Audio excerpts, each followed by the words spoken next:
She's an assistant professor of history, gender and women's studies at the University of New Brunswick. Her research and teaching focus is African Canadian history, gender, Black feminist thought, transnationalism, and the history of education with an emphasis on critical race and gender studies.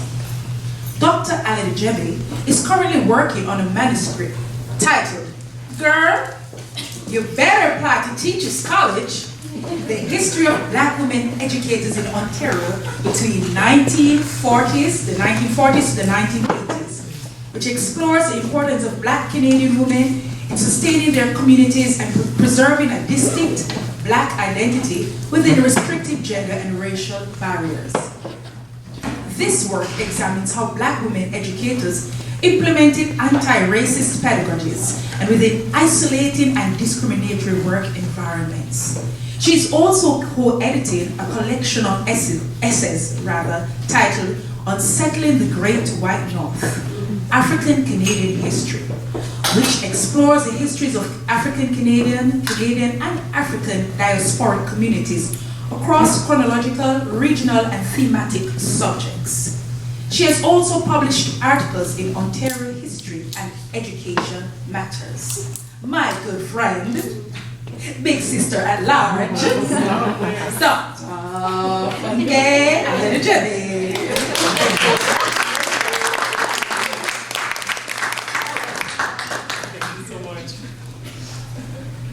I was just telling Denisha that I want her to come with me everywhere to do these fabulous introductions because it just makes me feel like I can just combat anything. So please just introduce me to all my classes and everything that I do in my life. It'll just help and give me all kinds of good energy. So thank you for that wonderful introduction. Can everyone hear me? I'm usually pretty loud. Okay, great. So I tend not to like the mic.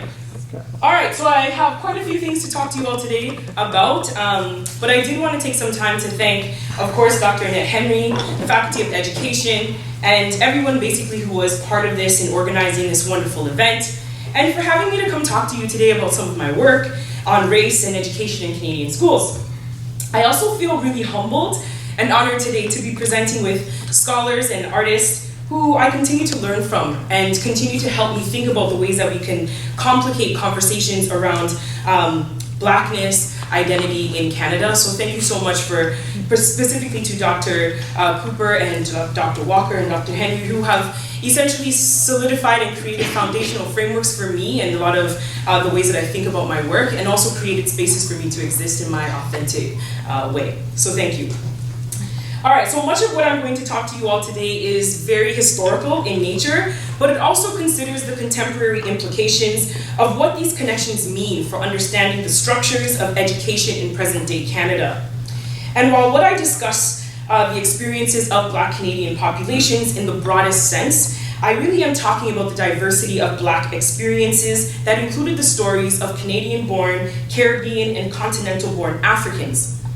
I begin our conversation today then by specifically outlining something that I call, or scholars have called, the hidden curriculum in Canadian schools. And then I will discuss how Black women developed resistive pedagogies as a response to the everyday practices of racism and discrimination in Canadian schools.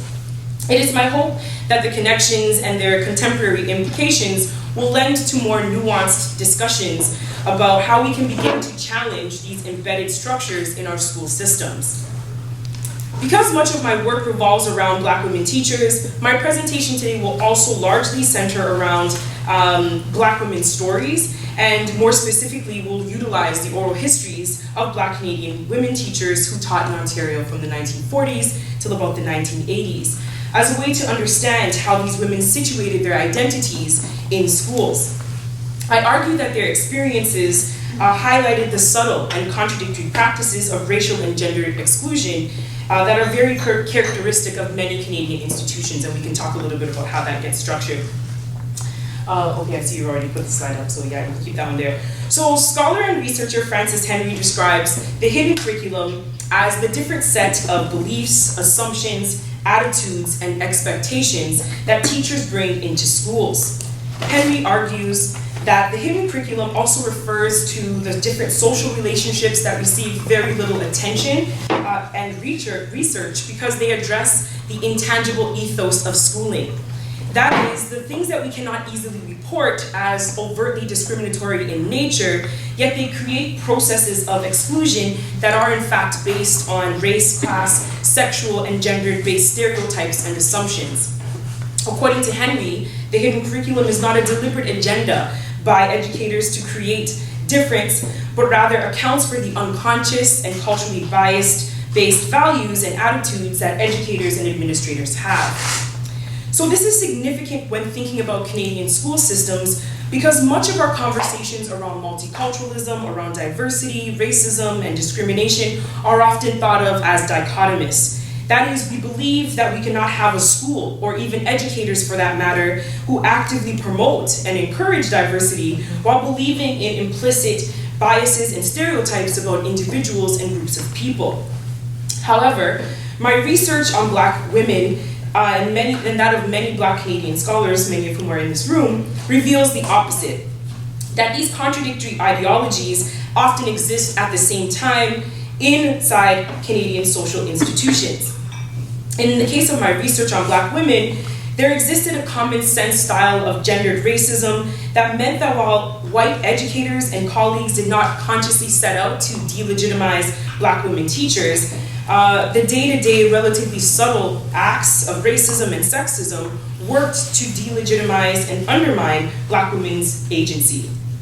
Therefore, embedded in the everyday and ordinary actions in Canadian schools, it was quite possible to encounter colleagues and individuals who believed in equality and equity and the elimination of racism on an ideological and even institutional level, yet they possessed common sense racism and sexism that allowed them to view Black women as less than qualified for their positions. And in this case, some Black men, as kind of Dr. Walker's already alluded to. In the case of Black students, then, the hidden curriculum plays out quite deliberately through processes of streaming, which sought to place students in academic groupings based on their ability, their achievement, or interest, or quote-unquote needs. And the overwhelming number of Black students that have been streamed into vocational, technical, and non-academic programs emphasized this more lasting and systemic implications of the unspoken assumptions about Black student performance in schools. For example, scholars like Carl James discuss the way that the hidden curriculum is experienced by Black students, specifically outlining the ways that sports and athletics are seen as the primary mechanism by which to engage Black students and youth in schools.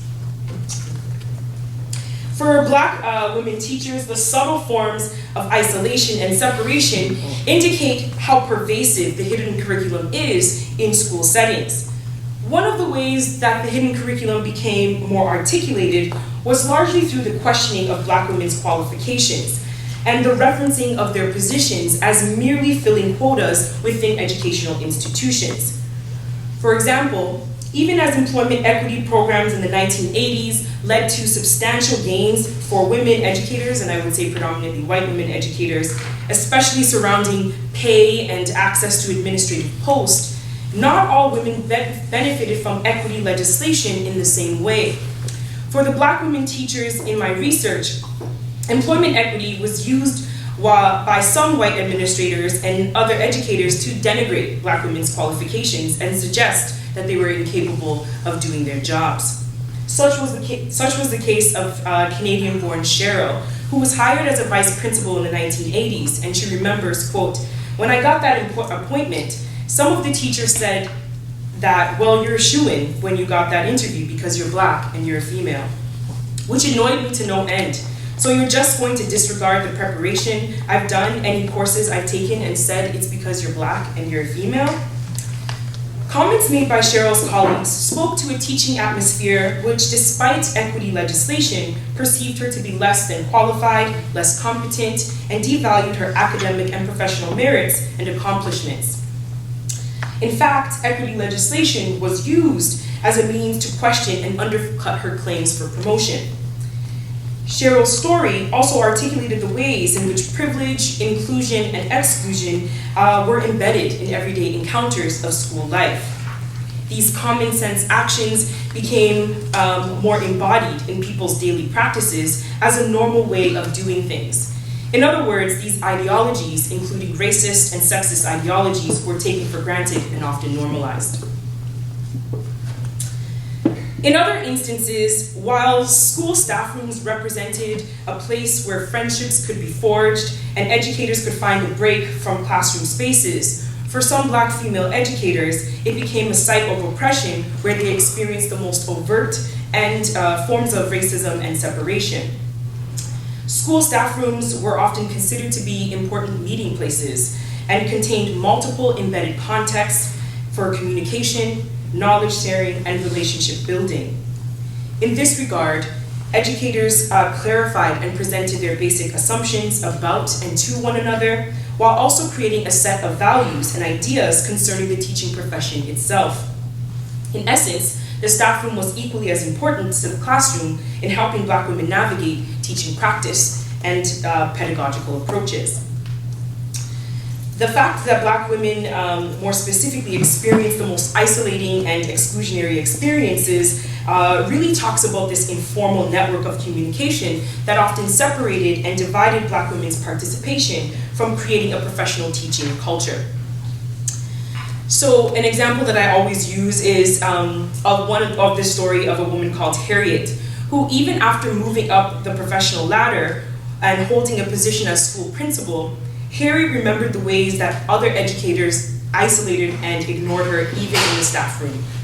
As a principal of a Catholic elementary school teaching in the mid-1970s, Williams basically talked about, or Harriet I should say, recalled a group of educators would play this game, and they would leave her sitting alone in the classroom. So whenever she got up and moved tables to sit by this group, they would all leave, and they kind of played this, cat and mouse game for her this semester. But what's interesting is when Harriet talks about this story, she describes it as this little thing that she pretended did not affect her. But the fact that she recalls it almost 30 years after it happened and uses it as an example in her storytelling says that it was something that dramatically affected her lived experience. And so she explains, and they played this game, and I said, good, I can see this game. If they think I'm not seeing it, I can see it, but I'm not going to make a big noise about it. You see, when you make noise, you lose your footing right there. So I just followed them, end quote. Harriet believed that her silence on the matter gave her the ability to exert some kind of control over the circumstances that she was facing. Refusing to be isolated in a space that she was meant to supervise, she followed the educators until they finally acknowledged and accepted her presence in the classroom. And she talks about, she does this every day for 6 months until they finally are like, okay, fine, sit with us. Anyways, while one can speculate that it was because of Harriet's position as a principal, she may have been viewed as an authority figure and therefore disconnected from her staff, that this might have been the cause of the staff room isolation. Harriet makes no mention of this, but instead attributes to this experience or her presence as a Black woman in a position of authority at the root of staff room separation. In reaction to these isolating practices, Harriet took pride in her ability to reclaim her right to be in the staff room. Her awareness, the one that she calls seeing the game, became an important way for her to help navigate oppressive circumstances that she was facing. To this end, by insisting on an acknowledgement by her peers within her school staff room, Harriet challenged forms of oppression within her workplace and resisted attempts to erase her presence. According to cultural theorist Catherine McKittrick, Harriet was producing space within the context of domination and objectification and creating an alternative place of empowerment. That she had to do this, even as a school principal, is a powerful statement about the ways that some Black women struggled for social and professional recognition in Canadian schools. Harriet's experience also demonstrates the ways that the hidden curriculum, which accounted for how some white educators and administrators were unable to quote-unquote see their own biases and perceive the long-standing effects of their directives. In other instances, educators were completely barred from the staff room environment, reflecting on how exclusion could happen in both subtle and overt ways. When Tamara began teaching in Toronto in the 1960s, she was abruptly told by staff members that she was not permitted to eat in the staff room, but could have her lunch in the basement of the school. Although she refused to eat in the basement, Tamara's need for professional accreditation and economic stability forced her to search for alternative places to have lunch. Tamara reveals, quote, "I wasn't about to jeopardize my opportunity for a job, so I went back, just wandered during lunchtime and went for a walk," end quote. While the staff room offered narrow spaces of access and support for Black women, for white educators, the staff room actually broadened spaces of safety and comfort where they could express social and racial stereotypes with little consequence. In some cases, some educators in my research actually reported hearing racial slurs or racial stereotypes about Black students in school staff rooms, and despite the fact that they were there as racial minorities. Black women's concerns were often ignored within these settings, and, quote, dealing with racial prejudice was so common that it became part of their teaching careers, especially in staff room environments.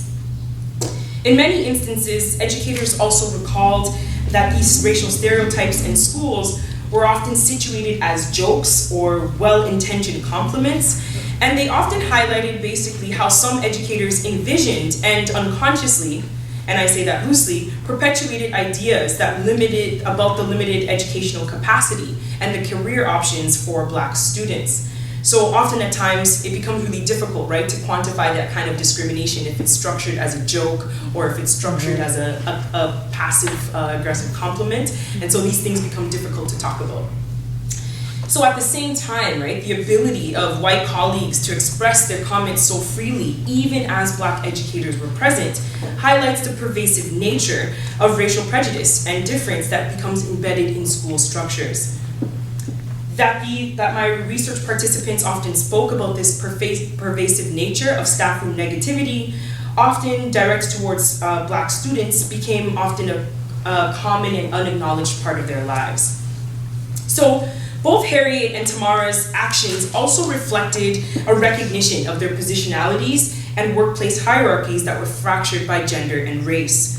It's important to note here that Harriet and Tamara policed their gendered and racial performances within white-dominated spaces. They understood quite clearly that their encounters with white colleagues were often characterized by race, class, and gender-based prejudice, and as such, chose to maintain silence or distance rather than overtly expressing discontent.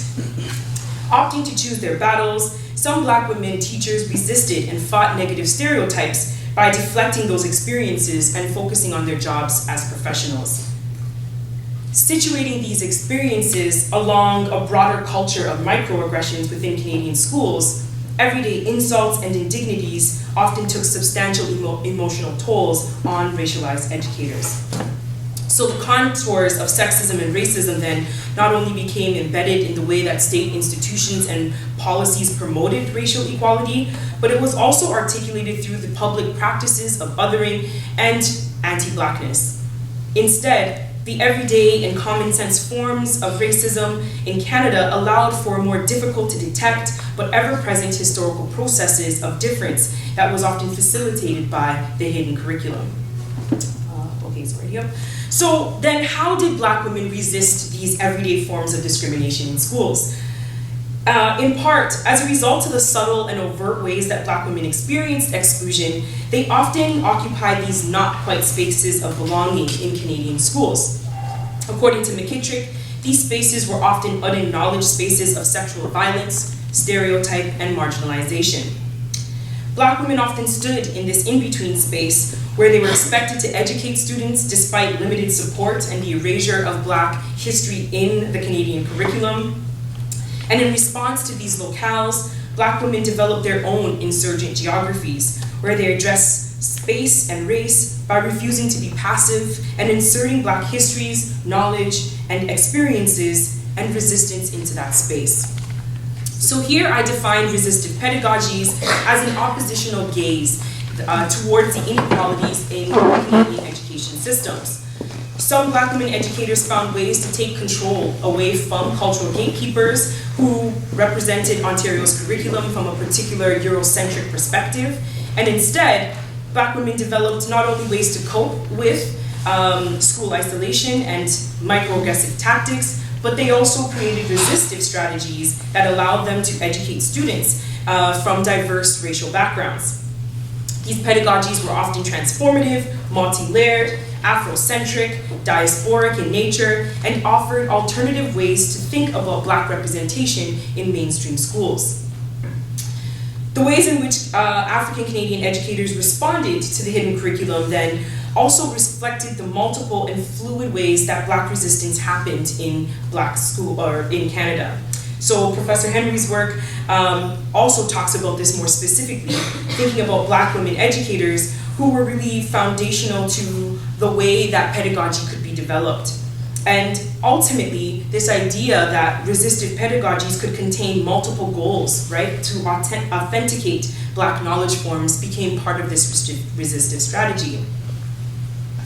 Black women reinterpreted the curriculum to reflect their experiences as racial minorities and to represent Canada's diverse student population. They also inserted Black experiences within their individual classrooms. Black women's involvement as educators was a constant shift back and forth between institutional and community work. Conscious of their precarious positions within mainstream institutions, Black women strategically negotiated ideas of African Canadian identity to serve both individual and collective needs. And such was the case of Bianca, who, after being passed over for a job promotion in her school, decided to take a stance against what she felt were overt forms of discrimination. And in this she says, and I told her, this is not about me. This is about the bigger picture. In other words, it's not about me as one person. This is about Black people. That's the message I left with her. Was I upset about leaving? Yes, I was. But it was about a bigger picture than that. You can't do me that. Because for me not to make a move, it makes you feel like you had the right to do that, and I just left her. And basically Bianca talks about how she gets passed over for this promotion and she leaves a school that she's been teaching for 15 plus years, and how difficult it is for her to leave the student as one of the only racialized educators in the institution. But she makes this connection to broader community connections and the idea that it's not just about Black women existing in this space, but it's about Black people as a whole. And so for Bianca, the struggle for inclusion within educational systems became part of a broader movement for Black collective action. Bianca's recognition of racial prejudice and discrimination made her constantly aware of her position in the professional sphere and how much it was connected to Black Canadian identity. This pedagogy was sensitive to the presence, the history of Black Canadians, and subverted mainstream notions that silenced African descended peoples and limited their opportunities within academic institutions. In other instances, Black women demonstrated subtle practices of resistance that complicated the way that we think about Black experiences in relationship to the nation. For example, Canadian-born Clara became involved in Black student activism in the 1960s, and she was influenced by diverse transnational experiences that expanded her way of thinking about Black history. At her school, she began advocating for more materials representing accurate Black history and began reconceptualizing how Blacks were categorized in the school library. So as a teacher in this local school in Windsor, she started discussing the ways that she would strategically remove books out of the Black history section and place them in like the war and Canadian history sections of her school library, because she felt like it was part of the national history, not this separate, isolated thing. So for example, Topkin categorized John Brown's raid on Harper Ferry under military history, and she says this quite explicitly. She goes, quote, John Brown came to Ingersoll, which was just outside of London, to try and recruit Black men to fight against slavery and the Harper's Ferry raid. Well, that's military. So I would say let's categorize this kind of history differently, in a way that would really bring the significance out in the stuff. And I believe this to be part of her resistive pedagogy, to challenge the ways that the nation was constructed in school settings and insert Blackness in Canadian national narratives that sought to erase the Black experience. While it is difficult to chart whether this was a common practice by all Black women teachers, the ability of some educators to augment the curriculum within their individual classrooms represents the processes by which they inserted diverse historical experiences in Ontario schools. Although limited by systemic forms of discrimination, some educators situated their community experiences to connect with diverse groups of students in these institutions. Their work not only sought to give access to some power and authority, but also to do this power and authority on their own terms. It is within this context that I believe that Black women's resistive pedagogies work to transform student opportunities, subvert racist expectations, and challenge the beliefs that people had about racialized students. And then there were more complicated ways of thinking about resistance. While the acts of resistance that I mentioned earlier in this presentation stand as important and significant ways for thinking about how Black women reimagined school spaces, I also want us to problematize the reliance that we have, particularly within schools, that Black women are the only people that should be doing this kind of labor. Some Black women teachers resisted the limited frameworks that mainstream institutions and community members had about the labor and the kinds of things that they should be doing. For example, after 38 years of teaching in a Catholic school, educator Bernadine recognized the importance of her role as a Black Canadian female superintendent, but was really clear to make distinctions about her professional and racial ideologies and identities. Beacons reveals, quote, "To be honest with you, I haven't made it. When I speak, while I happen to be Black and proud of it, make no mistake about it, but I'm speaking as a superintendent," end quote. Having to make tough decisions that often affected her community, specifically concerning school expulsions of Black and racialized students, Bernadine was careful to highlight that her role was to implement board policy and distinctly wanted to be positioned really as someone who had integrity and that it wasn't only about her race and gender. That Beacon distinguishes her race from her professional identity is really particularly telling because it means that at least in Toronto's Catholic School Board, she believed that she could not be both a superintendent and a Black woman who was engaged in the project of community uplift. While Bernadine may have been responding to racial hostility or the limited forms of support that she had within her school board, her comments also serve as a recognition that of the heavy cost that Black women teachers shoulders by participating in community work and racial uplift projects. Often left to subsidize the processes of integration and access for Black students within Ontario schools, community work and racial uplift informed Bernadine's duties to her race, but it also conflicted with her professional goals for career advancement.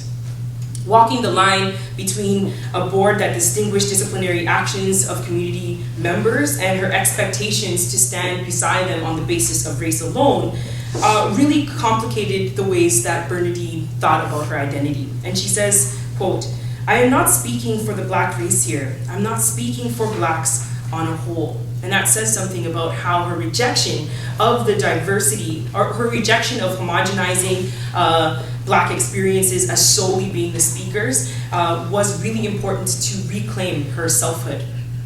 So, and we can talk a little bit about what I mean by Black women's selfhood and how it was connected to, but also separate from community projects. Either way, while her stance could have disrupted the relationship that she had with community members, it was the ability for Bernadine to assert this power on her own terms that became important. So given that Black women teachers were often considered to be leaders of their respective communities, they were often categorized as responsible for the educational progress of their communities. This notion of collective responsibility directly challenged Black women's notions of selfhood individually, but also forced them to reconstitute and remove the boundaries that kept them confined solely as educators and speakers of Blackness. In the case of Bernadine's story, it's important for her to maintain an objective view about educational cases that she was reviewing, but it also meant that she was disconnected from the very communities that she was trying to support. Thank you. So given the nature of the hidden curriculum, the challenge for combating and creating systemic change become more difficult to interpret. Considering that much of our educational system has not really shifted or adequately reconstituted its frameworks to create more inclusion for racial minorities, there are often limited or no lesson plans discussing the way that educators can move past the curriculum.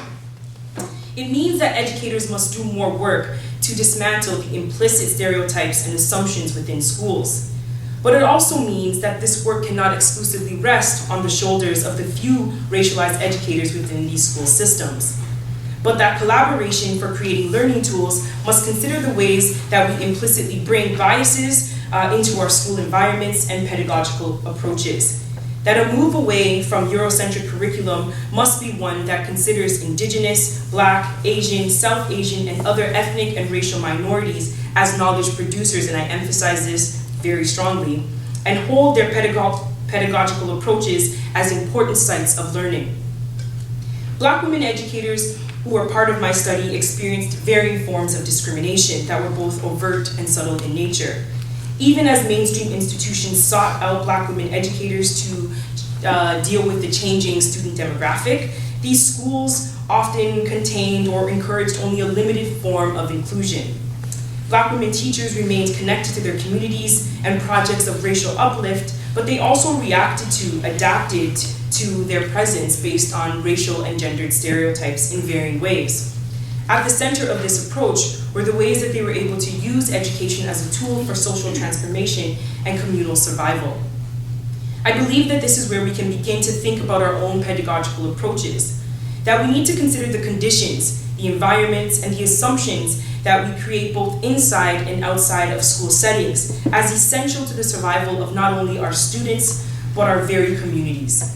I hope that this presentation today has started some of that conversation and about the ways that we all participate in the hidden curriculum, but also with the hopes of having more conversations about how we can begin to dismantle them. And so I welcome your conversation.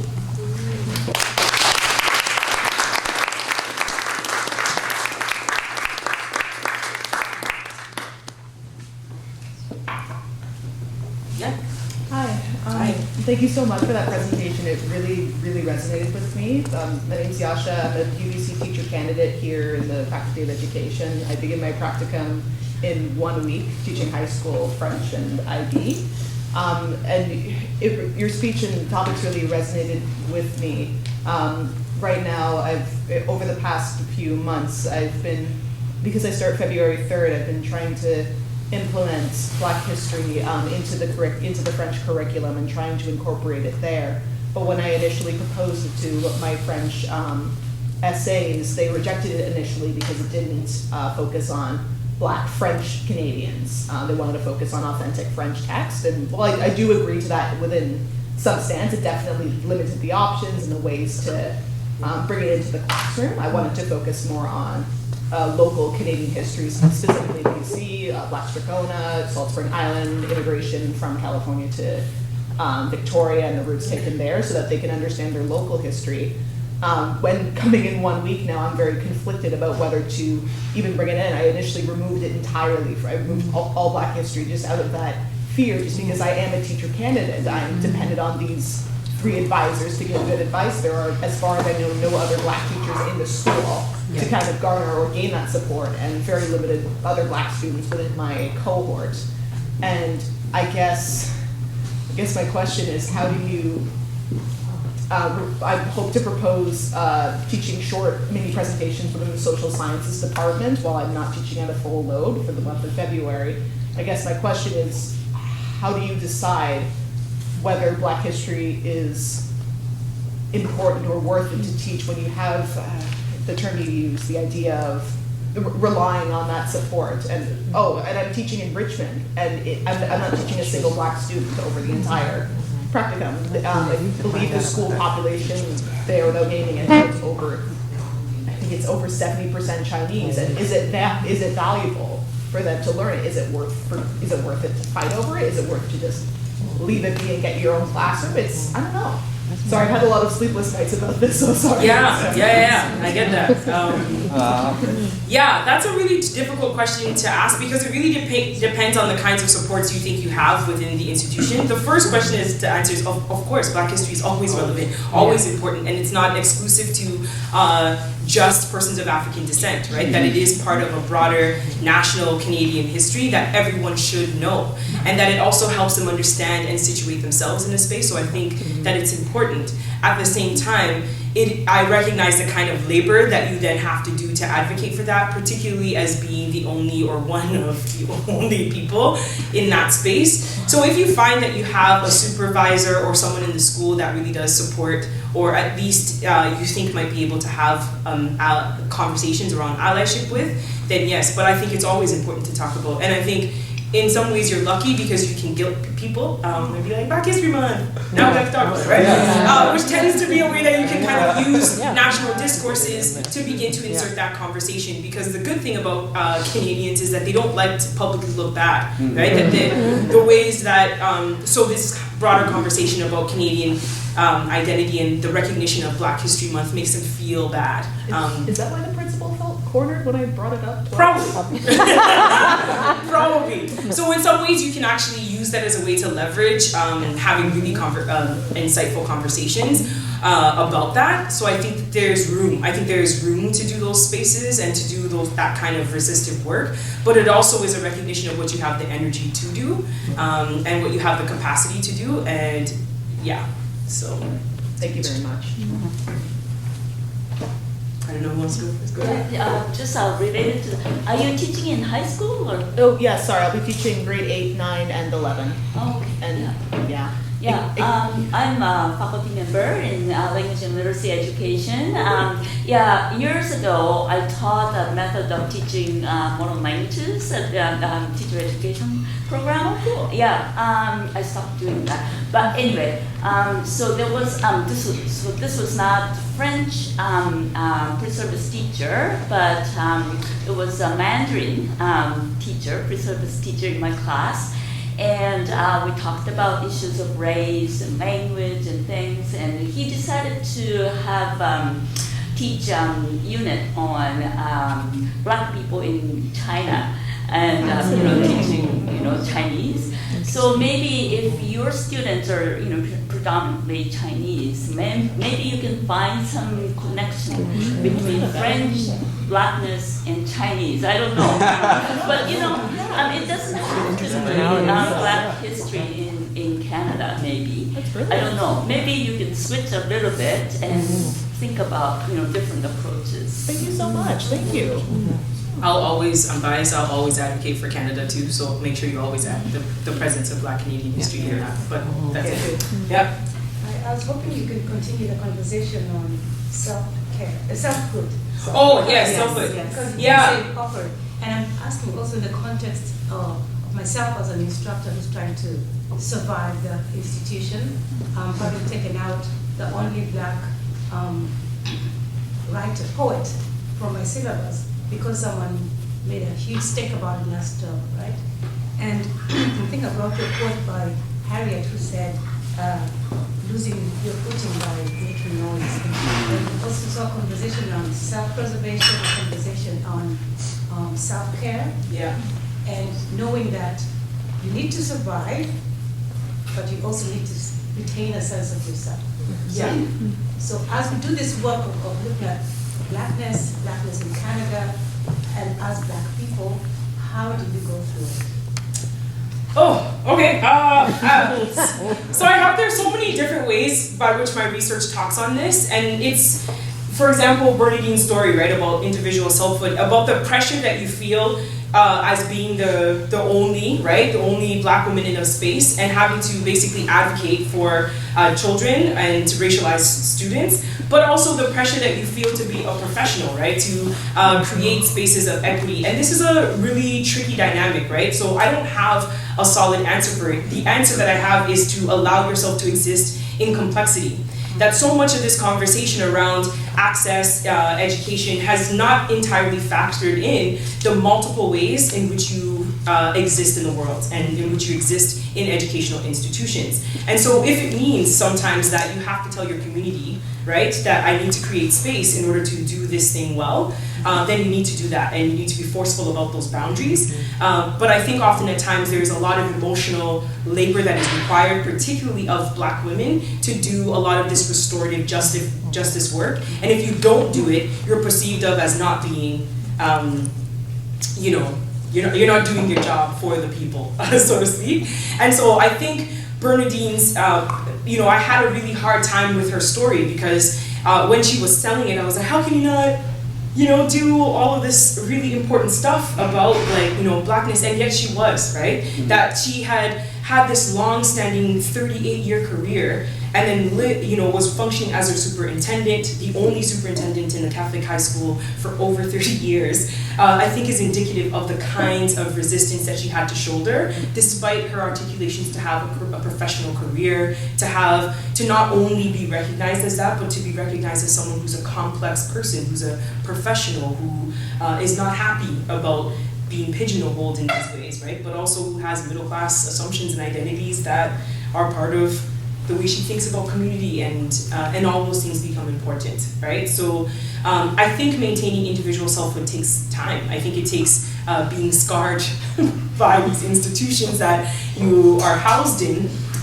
order to give you a broader language of how to do that. But also it can be in the ways that you find community elsewhere, right? That it might be in the ways that you find community relationships with other scholars, other academics, other educators, that these things can also be it. A lot of the women that I talk to would talk about how they would go to a conference and see another black woman and wouldn't talk to each other. They'd just be like, the black nod, and just give the nod. But something about being seen was a recognition of the kinds of labor that they were doing in these spaces. So I think there are moments by which we have to cultivate, particularly as black women, the language to say no to everybody, right? And that's an incredibly difficult thing to do, particularly our communities, but also institutions that extract from us often. And so I think that web is tricky, and there's no linear way of getting to it. It is just a recognition of how you insert yourself into spaces, but also when you remove yourself, how you remove yourself from those spaces if they are not serving your well-being, if they're not serving your health and your safety, that we often don't have conversations about. I'm also thinking, sorry, just to add a little bit, I'm also thinking of the expectation to perform. So you talk about the superintendent. Yes. To perform the dominant, to be able to be the professional, right? Yes. When the dominant culture is the one that destroys you. So it's not even about just saying no. Yes. It's how to be in it. So I'm not really thinking about thickening skin. Yeah. I'm thinking about how do you do it. Oh, how do I perform? And not perform, but how do you be? What do you burn candles at night? How? I drink wine. A lot of sage. To be honest, I think I'm still here because of the mentorship and support that I've had from other academics in these spaces, and I make no apologies by specifically calling out Dr. Walker and Dr. Cooper, Dr. Henry, who had these really, really fun, engaging conversations with me, but also have given me just nuggets of mentorship and support. And I think that's the way I've always survived, is I've always had a network, particularly of women around me. I make no apologies of having strong black women in my life, but also weak, vulnerable black women in my life who we lean on each other, and that's been incredibly restorative for how I survive and perform in this space. But I also think, spirituality is important for many people. Family and kinship ties are important for many people. Partnerships and intimate partnerships and relationships are significant for those processes of survival. So I think black women tap into these multiple ways all the time.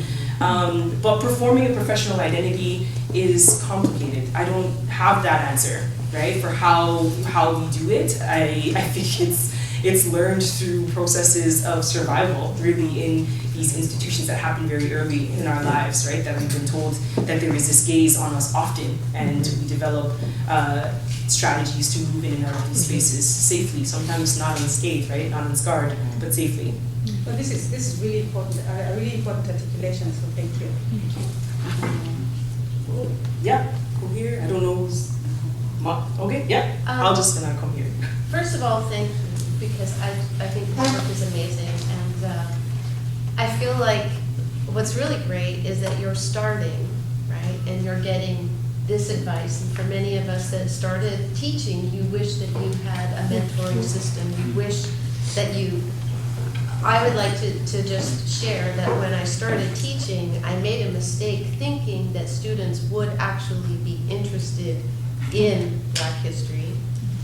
because they are young and kind of cool, and it's like, I feel like, you know what, if you like Drake and you like Kanye, you should like the whole package, right? That's not actually how it works. But, you know, my very first teaching gig was an online gig, cultural studies course, and the students were invisible. And a student said they were doing an assignment, and one student used the pronoun she, and somebody wrote, and they said, we use he. He is the pronoun that represents everyone. And I made the mistake of saying, no, actually, and I bring in Dion Brand, no language is neutral, and I say, you know, if you are somebody who is a black, queer woman, scholar, writer, they do not agree with this particular point of view. And I just tried to, and it ended, long story short, with this student basically going online and submitting posts that said how to build a bomb in the classroom. Oh, damn. Yeah, and all of the other students saw it, and I was not prepared. Like, I didn't have mentorship, I just thought, what a great example. And the other problem, you know, was that when I actually talked to the admin, and I said, look at what this student is doing. They're basically putting bomb threats in the class, and I was given a there, he's just young, you know, and so I did a retreat. Like, I did a total retreat, kind of like you with your, and I was like, I really need to rethink this, because I was really under the impression that they would care, or my administrators would care, and they didn't. And so this idea of taking care of yourself, and when you have those moments, and it was also because it was very public in front of 48 other students, even though I didn't see them face to face. And so really knowing when to pull back and asking for help from people that actually want to give you help, right? And not assuming that it's there for you just because you were hired. I think that those are really, you know, really important. So thank you so much. Oh, sorry, just one word. I really want to say to Jasmine that I found I taught in a school before, and then went to do my teacher training, my teacher preparation, and I just found the teacher preparation some of the most stressful times, and so I think it gets better, and also yes, as I think you said, you have to know your context, but I think as you go on, you know, you'll figure it all out. I also want to say, and Denisha was in that class, so we had a Chinese student in one of my classes who did a really fabulous presentation and terribly disturbing presentation of representations of blackness in China. So I would be really careful, and you'd have to have a very critical pedagogy to even begin that. Because even one of the students in the class just had her hands on her head, and she just said, stop, I'm sorry, please stop. Yeah. So I think, you know, you have to think about that. But maybe what I love about, you know, what Yoko said is, we always have to find the in. Where do we begin with any class? Knowing who the class is, what they're about, how do we find those commonalities? Where's the hook? You know, how can I get them in here? Rather than just go in and start talking about something that you're interested in or you think they should be interested in. Yes. So I think that would be cool. No, thank you. Yeah, and I try in the original curriculum, I tried to tie it as much to those units' themes where it fit in. So grade 11s was on social relationships, and I have family that lives in Salt Springs, so being like, this is my family, like very basic stuff, saying this is a black person that exists, you know, very basic beginnings, but just starting to introduce it there. With the grade 8s, it just got too tricky. The topic was consumerism, and I'm like, well, what do I say? Viola Desmond made beauty products, I guess? Like, how much am I gonna get into this? So I know there's challenges between the units. I think just the best way of trying is offering the invitation to social sciences classes, and then if they want me there, they'll let me in, and if they don't want me there, then I don't know, I'll start my own independent school and figure something out. I also think sometimes, not, like I think that just even, I was teaching a French class, actually it was a French class, and I said to the class, after about 2 slides, I said, oh, by the way, everybody in these PowerPoints is going to be black. And the one woman in the back said, it's about time! You know, and this is a white woman. And so sometimes I think that, you know, you don't have to beat people over the head, but, you know, just seeing more black images, more, you know, there's ways that we can kind of just make it, just normalize black people in everyday life in our classrooms.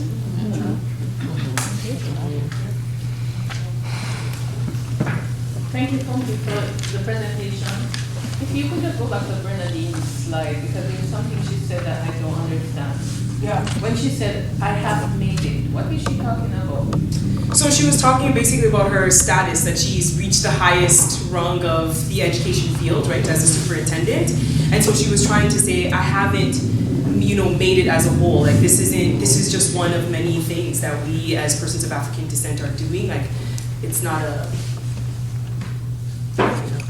So she's not successful? She is successful, but she was trying to say that she isn't, right? And I don't get into the conversation, but I also do talk about the way also that middle class assumptions, that status affect the way that women thought of their own communities, but also were disconnected from that, right? That it's the way that as you move up from the professional ladder, at times you can become disconnected from the very communities that you have, or believe and ascribe to these dominant notions of access that I think are part of the conversation.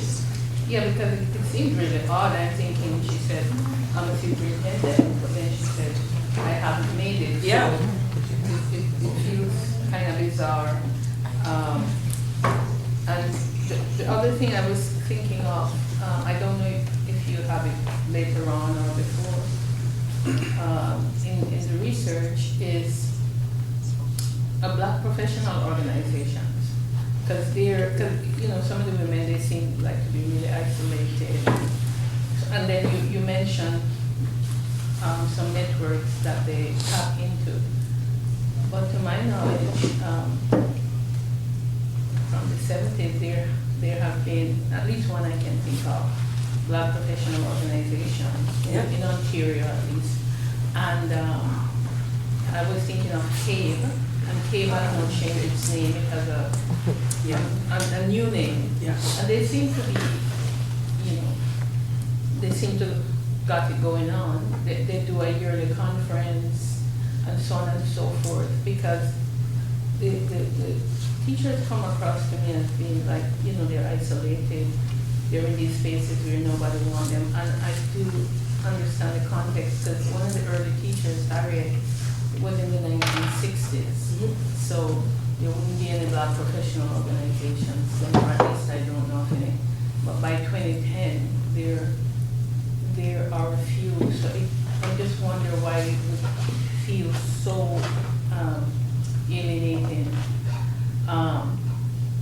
My other point is, you quoted McKittrick when she talked in reference to one teacher, the one who was walking about in the classroom and the other people would sit with her. But the quote from McKittrick was that teachers created spaces of empowerment and so on. But I didn't see that. I didn't see her as creating a space of empowerment, like within the classroom. The other teachers didn't want her to sit with them. She followed them around, and 6 months later, they kind of accepted her. Right. So I don't think that was empowerment. And then the larger context that I'm thinking of with everything, what Barrington said, what, you know, I was speaking earlier to my friend, what everyone said here in the discussion, it's almost as if, you know, black people, we're trying to be good and fill these roles and behave properly, but outside is so menacing. There are all these menacing threats ready to kind of throw us down. And that can't be a healthy place to be in. It can't be, to live in. So a new teacher is going out in the field and already she has these apprehensions and so on. Maybe the advisors won't like her work, the students may be against her, students may be racist and all of that. And so for me, it's like a huge question out there, like what is our place in this society? Because it seems that we're so threatened every day. Our very being, our very humanity is threatened every single minute. Not asking you for an answer. Yeah. This is just insane. We're dealing with this insanity and we're pretending that insanity. Okay, so I think there's more questions, but I really wanted to quickly say, yes, there were Black professional networks, right? The Congress, the National Congress of Black Women.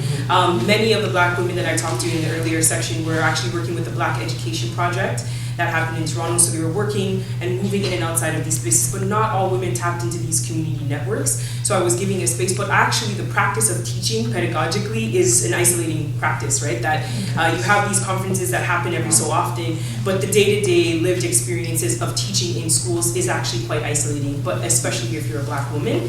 And so there were moments when those things happened, but because Black women were spread out amongst these school populations, the really dense school settings, like in North York, for example, that's where Black women could connect with other educators, and this happened more frequently. But if we're talking about areas like Chatham, if we're talking about spaces like Windsor, London, these are more smaller school populations. Women were often one of the only educators, racialized educators in these schools, and so that's the isolation that I'm talking about. About spaces of empowerment, what I'm talking about there is in the narrative of oral history practice, the way that Harriet describes her ability to see the grain, to navigate this space, even though she thought that these people were trying to assert power or erase her from that space, I think was a practice of empowerment for Harriet. I don't think that it disrupted the whole system, but it was a recognition that she was a person in a position of authority and power, and that regardless of how the other educators behaved in that space, she was acknowledging that she had this power and was waiting for them to do the same. And so she talks also, which we don't get into, how she then used that very thing to welcome other new educators into the staff room, right? That if there was another educator hired, Harry would be the one to kind of welcome that person so that that isolation never happened again. And so I think those things are insurgent, and I think those things are empowering in the ways that McKittrick describes them. And then I won't answer that last piece because there is no answer. Thank you. This is such an amazing space. Like, we have such brilliant minds here. It's really empowering. It's refreshing. But I had a question because you mentioned that Black women aren't the only ones who should be doing kind of that civil rights labor.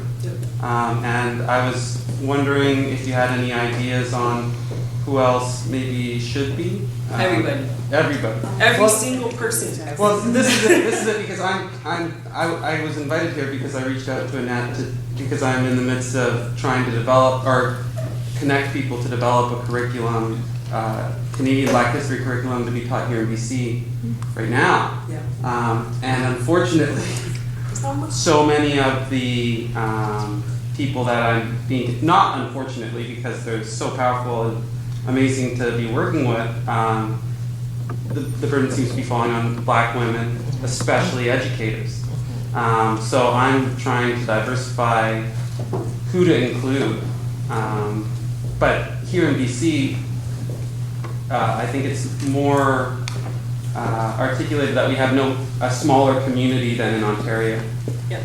So it's kind of hard for me to know, okay, where do I go? I've messaged, majority of the professors that I've been messaging are women. Yep. But I was just wondering if you had any thoughts. I know Barrington had mentioned climbing up the ranks and creating that space from the top, but if there was a way that we could go from the top and the bottom and meet in the middle. Yeah, and I think those things should be all happening at the same time, right? That there should be this upper administrative focus, but also that we're all engaging in these pedagogical practices, right? These levels of support, remunerating the women that you do have, right? Exactly. So the recognition of if there are anybody or if there are any knowledge keepers that have this kind of set, it's about paying women for their knowledge, right? It's about citing them as much as possible, referencing them. It's about making sure that they have a space where people recognize their ability, but it's also about drawing in and making administrators also responsible for being part of equity training, right? Being part of anti-Black conversations, right? That, and as allies, but I say that lightly, there's going to be spaces where you need to create spaces of safety just for racialized people and persons of African descent, but there are also going to be spaces when that can be opened up. And so I think that there are ways that you can do that, but it's going to be challenging because there's so few, and there's a feminization of teaching as a practice, and those things are there. But you're part of the conversation, and you're going to also be lending your knowledge into that, right? So that you're expanding. If that helps, but I can be honest, the practice of teaching has been feminized since the 1890s, and it's going to be predominantly women that you'll likely encounter, but not exclusively. All right. We're done. Thank you.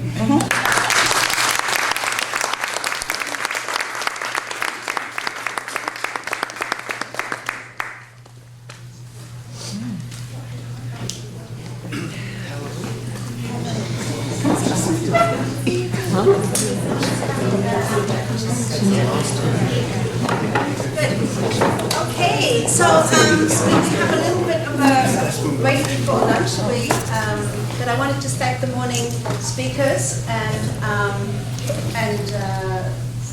thank you so much for your comments. I did actually want to just ask Funké, so when you talked about the hidden curriculum, and I think I mean, it's just, you know, vocabulary, really, it's just, I don't want to sound like I'm picky, but, you know, like I always think of Eisner's way of thinking about the curriculum in terms of the, I can't even remember anymore, but he divides it into three, so there's the null curriculum, like that which cannot be said. And then there's the official curriculum and the implicit curriculum, like things that are, you know, implied in what we teach, but there's that which cannot be said, you know, and so I think about anything to do with Black people is in the null. It's not even there at all, but children get that, or not just children, but everybody gets that message from just nothing ever been said. And I think of when I came to Canada from England in I would tell you. Anyway, so a few years ago, and, I'm a woman of a certain age, and so at that time, I mean, we still have a long way to go, but at that time, we didn't even talk about Indigenous people at all. I came into the classroom in grade 5, and there was a cardboard thing on the blackboard, like of an Indian chief, and that was it for the whole year. You know, so it wasn't even discussed; it was just there. You know, and that's kind of the curriculum. Kind of Black history. You know, so. In a sense, I think some of that is still going on for us, where there may possibly be a picture of Martin Luther King, you know, and it doesn't go past there, or still that people think about that when you say, well, I'm studying Black people in Vancouver, what do you mean? Mm-hmm. A lot of people don't know that we even have a history here. Exactly. So we've got a lot of work to do there. Definitely. Yeah. Talk amongst yourselves. I actually wanted to say to that, in terms of resistance, and it just kind of made me think about, so I studied at Lindera, and I did a couple things while I also studied as an adult student, so I say these things because I qualify that because people will be like, wow, you're a brave little 18-year-old. It's like, no, I was a grown-up, you know. I thought I was a grown-up then. But I wasn't 18. I think I was in my late 20s. And I did a couple of things. I was studying what it would now be called gender studies, but it was women's studies at the time. And there was a list that maybe, I think there might have been 2 black women on the reading curriculum. And I just refused. Like, I just went to the teacher, and actually I didn't even go to her. I think I said it in the first class. I just put my hand up and I was like, yeah, I'm not reading that stuff. And I just said, I've had that my entire life. And when I think I was 22 or so, somewhere around there, I just said, I'm done with dead white men, right? So I really want to read women of color. I want to read black women specifically, but definitely women of color and indigenous women. And they just let me kind of build my own curriculum set on that. And so there's 2 things that I did. The other was within the campus itself. There wasn't what did we call it? There wasn't like a black student union. There were other pocketed groups and things. So, you know, we created resistance around that. We, you know, myself and a couple of other people got together and said, no, we have to have a black student union. And of course there was a lot of pushback, but we fought it tooth and nail and got ourselves a black student union.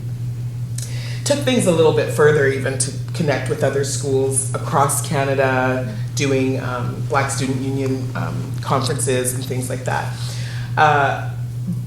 Now, to find out now, like my niece is now going to that same school, and I said something to her about the Black Student Union, and she was like, there's a Black Student Union, and I was like, what? So the question in both of those things there is that, like, how do you make or try to ensure that, you know, that the resistance that you pulled and all of that emotional and physical, if you will, as well, and intellectual work that you put in, that it actually has some staying power and that it continues on for the generations beyond. Yeah. The succession planning of it all. Right, yeah.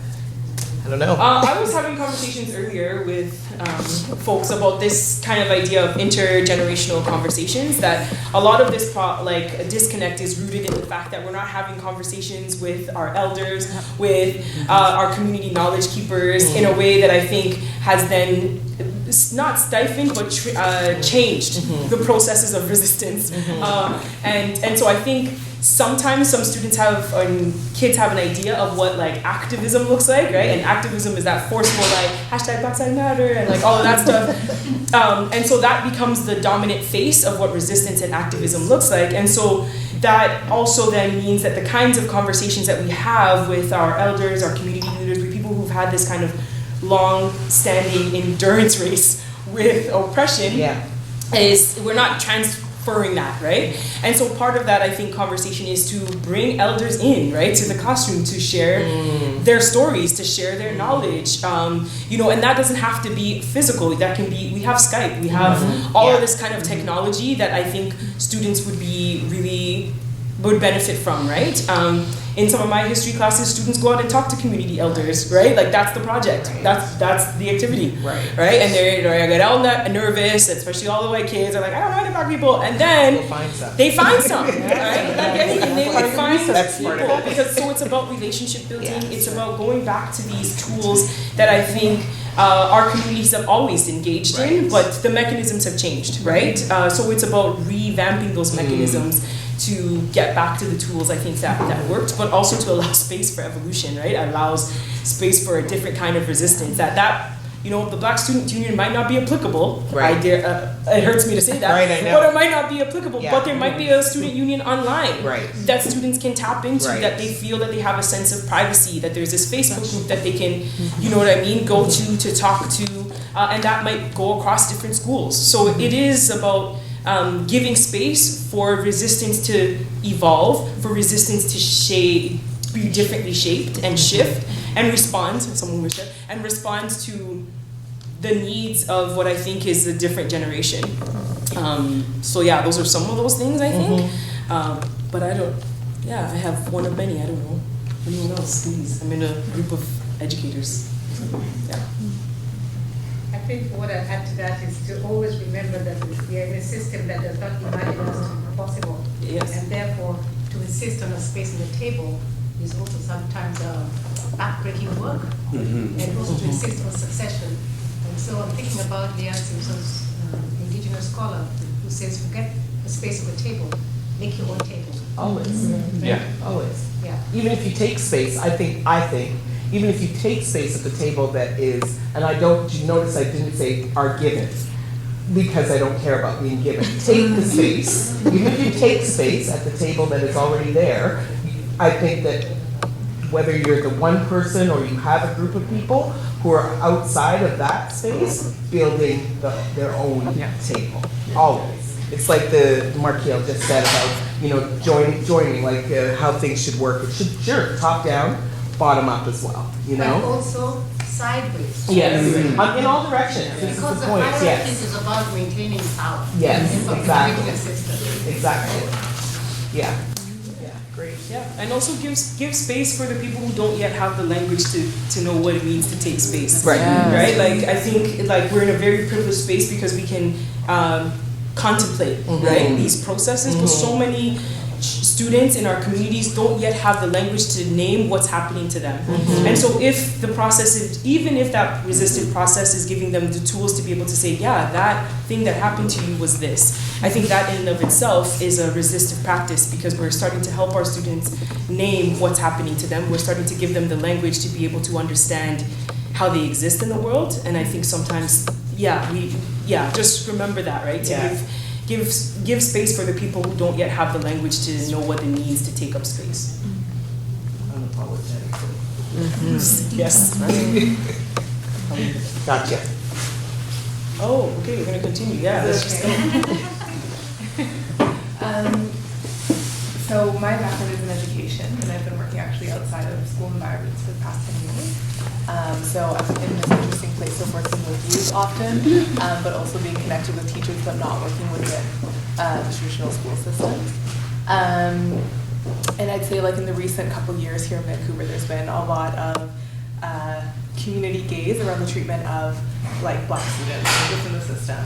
And the teachers that I'm talking to are expressing a lot of frustration around trying to push issues to the school board, not being able to say certain things, actions not actually being taken fully in the way that they should on behalf of Black students that are facing harm.